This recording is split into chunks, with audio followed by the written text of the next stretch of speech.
Janubiy Koreyadagi Sanpun savdo markazining qulashi. AQShdagi 11-sentyabr voqeasidan oldin bu zamonaviy dunyo tarixidagi qurbonlar soni bo'yicha eng katta bino qulashi edi. Men bu yerdagi atmosferani sizlarga yetkazish uchun shu yer tagida betonlar orasida jon saqlagan Pak Sang-hyon misolida tushuntirib beraman.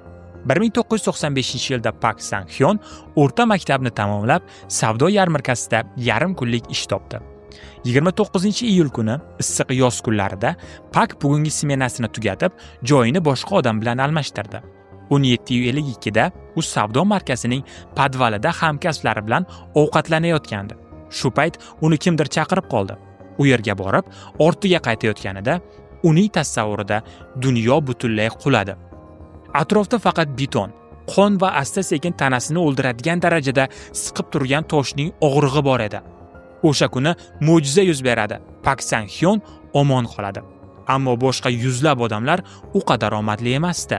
Umuman olganda shu paytgacha sizlarga ko'plab fojialar haqida gapirdim, lekin bugungisi umuman boshqacha. Bu fojia kutilmaganda yuz berdi, lekin bu voqeaning ham o'ziga yarasha qotillari bor. Ularni siz ochko'z deysizmi yoki ahmoq, video davomida o'zingiz hal qilasiz. Bundan oldin esa men sizlarga bu voqeani real kadrlarni qayerdan olish mumkinligini aytib o'tmoqchiman. Bu meni Telegram kanalim. Bu videoda ham maksimal ravishda joylashtirishga harakat qilaman, lekin avtorlik huquqi borligi sababli to'liq qo'ya olmayman. Telegram kanalimga esa 2 kundan beri mana shu fojiani real kadrlari va kinoda olingan kichkina lavhalarni qo'yib boryapman va bugun esa kinoni to'liq versiyasini ham tashlayman. Telegram havolasi kommentariyada. Bu bino qulashi Janubiy Koreyaning tinchlik davridagi eng katta fojialardan biri hisoblanadi. 1989-yilda qurilgan Sanpun bu g'urur bilan tik turgan, jozibali shaharning go'zalligiga ko'rk berib turadigan pushta bino edi. U ikkita 5 qavatli binodan iborat bo'lib, 4 ta yer osti qavati bo'lgan A va B binolar bilan birgalikda. Umumiy maydoni 73877 kvadrat metr. Sanpun Janubiy Koreyaning iqtisodiy yuksalishining ramziga aylandi. Koreya urushidan so'ng mamlakat juda tez tiklana boshladi. Buni siz Koreya haqida tayyorlagan videomdan bilasiz. Aynan bu bino esa urushdan keyin qurilgan eng yaxshi ko'ngilochar joylardan biri sifatida ko'rilardi. Lekin bu mo'jizaviy binoning qonli kelajagi haqida hech kim taxmin ham qilib ko'rmagandi. 1995-yil 29-iyun kechki payt anchagina issiq kunlar. Xaridorlar issiqdan qochib Sanpunga kelishardi. Do'konda 1,5 mingga yaqin odam bor edi. O'sha kuni binoda bo'lib tirik qolganlardan biri shunday degandi: Yozning bugungi jazirama issig'i va nihoyat tugab, kechki shabada shahar ko'chalariga taralayotgan bir paytda biz kar bo'lishga sabab bo'lgan shovqinni eshitdik. Savdo markazida to'satdan sovuq shamol esdi. Chiroqlar miltillay boshladi va 5 qavatli universal do'kon xuddi kartadan yasalgan uydek quladi. Bino atiga 20 soniya ichida butkul qulagandi. O'sha paytda menga B binosidan kimdir qo'ng'iroq qildi. Men u yerga bordim. Bo'layotgan narsani oddiy qilib tushuntira olmayman. Birinchidan elektr uzilgan, ichkarida esa kuchli shamol. Yuqori qavat shunchaki birdan pastga, ustimizga tushdi. Ichkaridagi havo aylanib, shamol B binosi tomonga esdi. Shu shamol tufayli men 10 yil davomida metroga tusha olmadim. Yiqilish boshlanganidan keyin xaridorlar va Sanpun xodimlari o'zlarini qutqarishga atiga 20 soniya vaqti bo'lgan. Odamlar vahima ichida kiyinish xonalaridan yugurib chiqishardi. Chang bosgan oppoq holatda. 1 va 5 qavatda bo'lganlarning deyarli barchasi halok bo'lgan. Yerto'ladagilar esa 1000 tonnalik beton ostida qolib ketgandi. Qurilganiga atiga 6 yil bo'lgan bino chang va bo'laklarga aylangan edi. Ba'zi odamlar bu qulashni Shimoliy Koreya hujumi deb o'ylagan, ba'zilar esa terroristik hujum ham deb o'ylashgan. Ammo aslida hammasi juda oddiy bo'lib chiqqan. 1950-yillarda Koreya urushi tugagandan so'ng deyarli butun Janubiy Koreya vayron bo'lgan edi. Lekin mamlakat boshni aylantiruvchi tezlikda tiklana boshladi. 1988-yilda esa Seulda yozgi Olimpiya o'yinlari bo'lib o'tdi. Janubiy Koreya juda tez rivojlanayotgan edi. Koreys kinosi mashhur bo'la boshladi, ammo buning natijasida miqdor va sifat o'rtasidagi muvozanat yo'qolgan edi. Ya'ni odamlarda pul bor va maksimal ravishda tezlikka e'tibor berishardi, ammo sifat umuman yaxshi emasdi. Hozir Seulning eng elita hududlaridan biri bo'lgan Gangnam o'sha paytda bunday mashhur joy bo'lmagan. Muvaffaqiyatli koreyalik tadbirkor Lee Jun aynan shu Gangnamdan ko'chmas mulkni arzon narxda sotib oldi. Hududni rivojlantirishni boshladi. Uning eng daromadli loyihasi esa Sanpun savdo markazi bo'ldi. Samsung Group bu qurilishni 1987-yilda boshlagan. Dastlab ular savdo markazi qurmoqchi emasdi. Reja bo'yicha bu 4 qavatli turar joy majmuasi bo'lishi kerak edi. Ammo Li Jun fikrini o'zgartirdi. U turar joy majmuasi o'rniga savdo markazi qilmoqchi bo'ldi va 4 qavatli bino o'rniga 5 qavatli bino qilishni xohladi. Hatto 5-qavatda rolikli yo'lak, ya'ni roller drom bo'lishi kerak edi. Bu yerda eng kulgili jihat shuki, Li Jun bu qarorni quruvchilarga 4 qavatli binoning fundamenti, ya'ni poydevorini qo'yib bo'lgandan keyin aytgan. Menimcha bu narsani usta bo'lmasangiz ham bilasiz, 4 qavatli binoning fundamenti 5 qavatlikka javob bermaydi. Arxitektor Iyunga bu qo'shimcha qavatni qurishdan oldin poydevorni butunlay buzish va qaytadan mustahkam poydevor qurish kerakligini aytadi. Asl tuzilma qo'shimcha qavatning og'irligiga bardosh bera olmaydi. Lekin Li Jun bu gapga quloq solmaydi. Arxitektorni ishdan bo'shatadi. Qurilish kompaniyasi bilan shartnomani bekor qilib, qurilishni o'z kompaniyasi yordamida davom ettiradi. Bu Li Junning odatiy strategiyasi edi. Uni aytganini qilmasangiz bo'ldi. Ketasiz. U sizni ishdan bo'shatadi, qora yo'qotga qo'shadi va sizda u bilan ishlashda boshqa hech qanday imkon bo'lmaydi. Falokatning eng katta sababi menimcha poydevor emasdi, balki aynan shu arxitektorning haydalishi bo'lgan. Savdo markazi oddiy dizayn bilan qurilgan edi. Oddiygina tekis plitalar, hech qanday qo'shimcha ustunlarsiz, faqat betonga yotqizilgan. Katta ehtimol bilan siz bunday ustunlarni savdo markazlari, maktablar yoki shunga o'xshash ko'p qavatli binolarda ko'rgansiz. Bu yerda bunday ustunlar juda kam bo'lgan. 5 qavat bo'lgandan keyin qo'shimcha hech nima qo'shilmagan. Mana bu savdo markaziga e'tibor bersangiz, bu ustunlar normal holatda. Bu yerni xavfsiz deb ayta olamiz. Bu ustunlar tagma-tag o'rnatilgan, uzunligi esa tomgacha boradi. Bu videodan keyin har bir bino ustunlariga qarab yursangiz, hech ham ajablanmayman. Bu esa normal holat. Hikoyamiz qahramoni Li Jun doimiy ravishda ochko'zlik qilgan. O'zi esa buni tejamkorlik deb hisoblagan. Boshqalarning hayotini xavf ostiga qo'yib qilingan tejamkorlik bu albatta ochko'zlik deyiladi. U iloji boricha ko'proq savdo do'konlarini ko'paytirishga uringan, chunki do'konlar ko'paygan sayin foyda ham oshadi. Shuning uchun u ustunlar binoning ko'rinishini buzmoqda va joyni ham ancha egallayapti deb qaror qilgan. Aslida 80 ta qalin ustun o'rnatilishi kerak bo'lgan joyga u atiga 60 ta o'rnatgan. Ularning qalinligi ham standartdan ancha past bo'lgan. Lekin bu ham hali hammasi emas. Balki betonga yotqizilgan plitalar ham talabga umuman javob bermagan. Ularning ba'zilari juda ingichka edi. Menga eng tushunarsiz bo'layotgan narsa, avvaliga 4 qavatli bino qurishni rejalashtirib, keyin uni 5 qavatlikka o'zgartirib, yana mana bunday ishlar qilish. Li Junning miyasi qanday ishlagan ekan shu payt? Hozir yana bir narsani gapiraman, buni eshitib yana shokka tushasiz. Dastlab 5-qavatda roller drom bo'lishi kerak edi deb aytdim. Balki bu to'g'ridir, chunki roller drom og'irlik bermaydi, u yerda juda ko'p odam bo'lmaydi, jihozlar ham ancha yengil. Lekin bizni miyasi rivojlanmay qolgan biznesmenimiz u fikridan ham qaytadi. 5-qavatni restoranga aylantirdi va restoran og'irlik bo'yicha butunlay boshqa daraja.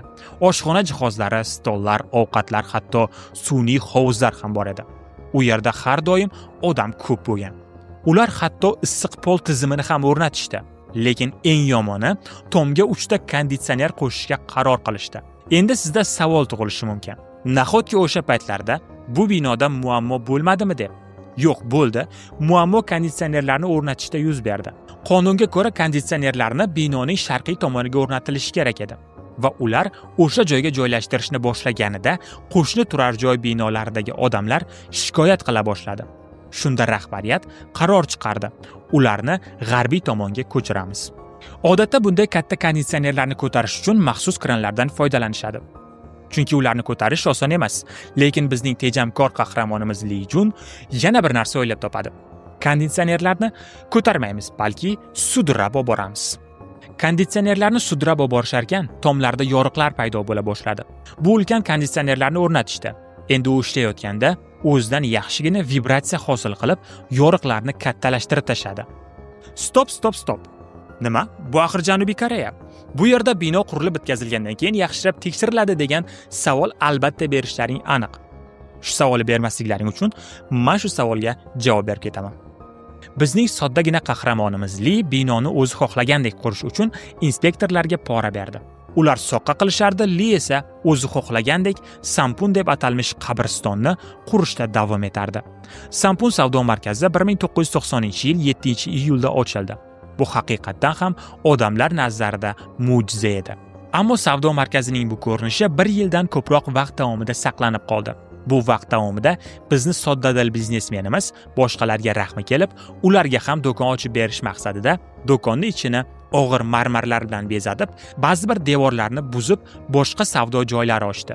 1995-yil aprel oyiga kelib esa katta zararlar ko'zga ko'rina boshladi. 5-qavatdagi polda qiyshayish holati aniqlandi. Odamlar stolga tayoqchalarni qo'yib ko'rishgan. Tayoqlar bir joyga turmay, pastga dumalab ketgan. 4 va 5-qavatlarda shiftlar yorilib ketdi. Ishchilar xavotir ola boshladi. Ularning orasidagi hazilkash insonlardan biri devordagi yoriqlarni oldida suratga tushdi va hazillashib shunday dedi: "Binoga qattiq tegmang, u qulab tushishi mumkin." Va bu sodir bo'ldi. Bino tekshirildi. Bunaqa yoriqlardan keyin pora berish qiyin masala edi. Rasmiylar Li Junning o'g'liga aytishdi: "Bu bino, bu savdo markazi zudlik bilan yopilishi kerak." Lekin Li xavfdan umuman xavotirlanmadi. Chunki xuddi bizdagidek Koreyada ham yoz savdo mavsumi.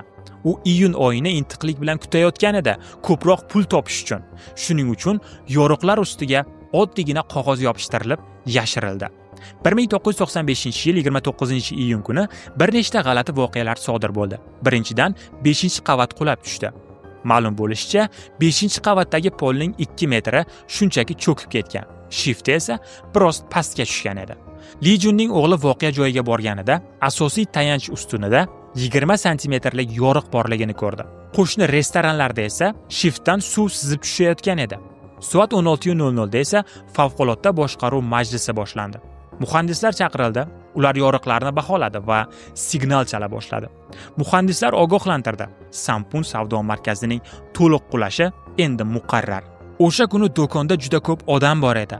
Shuning uchun rahbariyat evakuatsiya boshlashdan bosh tortdi. Shuncha odamni chiqarib yuborish bu pul yo'qotish demak edi va o'rniga ular binodan qimmatbaho buyumlarni olib chiqara boshlashdi. Kulolchilik, zargarlik buyumlari, rasmlar, kiyim-kechak va hokazo.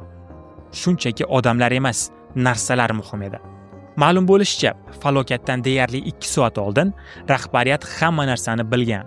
Ular qurbonlar sonini kamaytirish imkoniga ega edi, lekin ular hech narsa qilishmadi.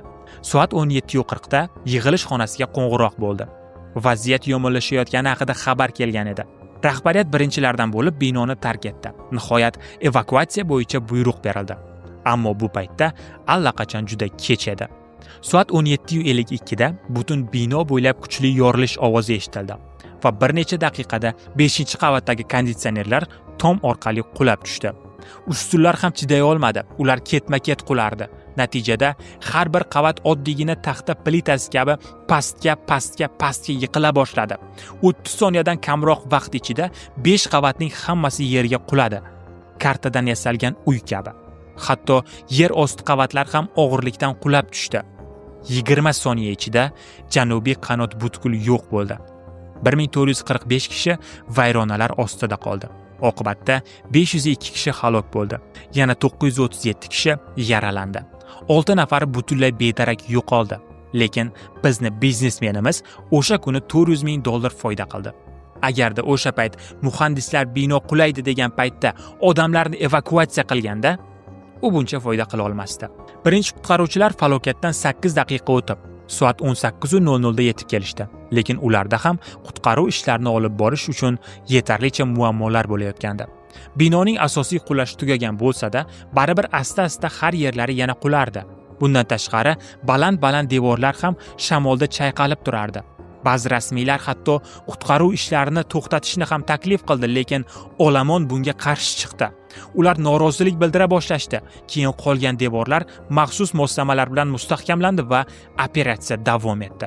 Qutqaruvchilarga yana bir xalaqit qilgan narsa shuki, ular bu plitalarni tozalash uchun og'ir texnika ishlata olishmadi, chunki keskin harakat qilinsa, pastda qolgan odamlar ezilib ketishi mumkin edi. Shuning uchun vayronalar deyarli qo'l bilan tozalandi. Dastlabki 15 soat ichida atiga 5 kishi qutqarildi. Keyin yana 24 nafar odam. Seul aholisi dahshat ostida edi. Tasavvur qiling, yuzlab odamlar yer ostida qolib ketgan. va ularning yaqinlari ko'chalarni to'ldirib tashadi. Har bir odam o'z yaqiniga yordam berishga harakat qilardi, ammo politsiya ularni o'tqiza olmasdi. Sabab, qutqaruvchilarga bu yana bir qiyinchilik bo'lishi mumkin edi. Shifokorlar smenadan tashqari ishlashga kirishdi. Ko'pchilik odamlar qutqaruvchilar uchun ovqat tayyorladi. Lekin afsuski, o'zini qutqaruvchi qilib ko'rsatib, nafsini tiya olmay, do'konlardan kiyimlar izlab, vayronalarni titkilayotganlar ham bor edi. Bu orada esa vayronalar ostida hayot davom etardi. Shunday holatda yotgan insonlardan biri shunday dedi: "Men yordam chaqirdim. Panjara yaqinidagi po'lat to'sinni qo'limdan kelgancha qattiqroq urishga harakat qilardim. Ammo sezardim, tashqaridagi odamlarga bu eshitilmasdi." Videoni mana shu joygacha ko'rgan bo'lsangiz, sizni tabriklayman. Chunki siz o'zingiz uchun, yashash uchun katta motivatsiya olasiz. Beton ostida qolganlar yashash uchun shunchalar kurashadiki, men bu voqeani eshitib shunchaki shokka tushdim. Bino qulagandan keyin oradan 10 kun o'tdi. Qutqaruvchilar umidini yo'qotdi. Kun o'tgan sari falokat joyida chirigan hid kuchayib borardi. Nihoyat qaror qilindi. Qutqaruv operatsiyasini tugatish va og'ir texnikadan foydalanish to'g'risida ruxsat berildi. Ammo aynan shu yerda 3 ta mo'jiza yuz berdi. 11-kuni ular Cheymin Seokni topib olishdi. Qutqaruvchilar uni tirik holda ko'rgan zahoti odamlar yana umid qilishni boshladi. Shuncha kun o'tsa ham vayronalar ostida tirik qolish mumkinligini anglashdi va og'ir mashinalarni ehtiyotkorlik bilan yana chetga surib qo'yishdi. Omon qolish uchun Cheymin yomg'ir suvini beton orqali ichgan. Ochlikka bardosh berish uchun esa kartonlardan foydalangan. Keyin 13-kuni ular Yuji Hvanni qutqarishdi. U vayronalar ostidan olib chiqilgach, ma'lum bo'ldiki, bir necha kun oralig'ida u shunchalar qisilib turganki, beton uning burniga tegib turgandi. Qutqarilgandan so'ng undan "O'zingni qanday his qilyapsan?" deb so'rashganda, u shunchaki aytdi: "Meni qutqargan bola bilan uchrashmoqchiman" deb javob berdi. Bu shunchaki fantastik holat edi. 17-kuni esa Pak Singam qutqarildi. U dedi: "Men uxlab qolganman va yana uyg'onganman. Qancha vaqt o'tganini anglamadim. Devordan devorgacha joy tobora torayib borardi. Beton yelkamga tegib turardi. Og'rirdi. Bo'sh joy shunchalik tor ediki, yotishga ham joy yo'q edi. Yolg'izlik, qorong'ulik va yana shift qulab tushadi degan qo'rquv meni tark etmadi." Bu 3 kishi mo'jizaviy omon qolganlar. Umid timsoliga aylandi. Ammo vayronalar orasida boshqa tirik inson topilmadi. Binoning qoldiqlari chiqindixonaga olib ketildi. Oilalar esa suv ostidan, chang ostidan o'z yaqinlarining jasadlarini izlashga majbur bo'lishdi. Ko'pchilik ularni o'z qo'llari bilan qazidi. Tergov natijalari esa dahshatli haqiqatni fosh qildi. Bularning bari son sanoqsiz qurilish xatolarining to'g'ridan-to'g'ri oqibati edi va hammasi Li Jun va uning oilasi atrofida aylanardi. Ammo Li bularni tan olmadi. U shunday dedi: "Men o'sha kuni bu binoda yo'q edim. Bo'lmasa, bunday ko'p odamlar halok bo'lmas edi." Lekin Li savdo markazining eng xavfsiz qismi bo'lgan B binosida edi. U yerda faqat ofislar joylashgan edi, do'konlarga qaraganda kamroq odam bor. Va bu kamroq xavf degani. Boshqacha aytganda, binoning qulashi kompaniya mulkiga zarar yetkazmasligi kerak edi. U yerga boya aytgan tilla buyumlar olib kirib qo'yildi. Odamlarchi? Yo'q, bu unchalik muhim emas. Ammo 1995-yil 17-dekabrda Li Jun do'kon qulashi bo'yicha aybdor deb topildi. U va uning o'g'li 7,5 yil va 7 yilga ozodlikdan mahrum etildi. Jabrlanuvchilarga tovon to'lash majburiyati ham yuklatildi. Meni o'ylashimcha, kommentda hozir umrbod yoki o'lim jazosi berishlari kerak edi ularga deydiganlar topiladi. Lekin o'sha paytdagi koreys xalqi uchun 7 yil va tovon puli bu juda yaxshi jazo bo'lgan, chunki boy oilalar bunday vaziyatdan bemalol chiqib keta olgan. Ularning qamalish sababi esa buni hozir aytaman. Qurbonlar orasida Samsung kompaniyasining prezidentining rafiqasi, avtomobil kompaniyasi rahbarining xotini, sobiq bojxona rahbarining onasi, mashhur sudyalarning oilalari bor edi. Omon qolganlar aytishicha, agar bu fojia chekkaroq joyda sodir bo'lganda edi, Li jazodan qutulib qolgan bo'lardi. Bugun o'sha joyda Koreyadagi eng qimmat ko'p qavatli turar joy majmualaridan biri qurilgan. Li Jun esa qamoqdan chiqqanidan keyin oradan 1 yil o'tib vafot etdi. Uning o'g'li esa Koreyada xor bo'ldi. Uni hech kim hech qayerda qabul qilmadi. Shuning uchun u Mongoliyaga ko'chib ketdi. Hatto hozirda Rossiyada yashayotgani haqida ham mish-mishlar yuradi. Ularning taqdiri aynan mana shunday tugagani ham balki adolatdandir. Siz kommentariyada o'z fikrlaringizni yozib qoldiring. Bu men uchun juda ham qiziq. Agar video yoqqan bo'lsa, kanalga obuna bo'lib, videoga like bosib, kommentariya yozing. Sizlarni yaxshi ko'raman. O'zinglar ehtiyot qilinglar. Hozircha xayr. Yo, listen up to my rhyme. About a man who's one of a kind. He's got swag and he's got style. Ladies love him with a smile. Mr. M, he's got that flow.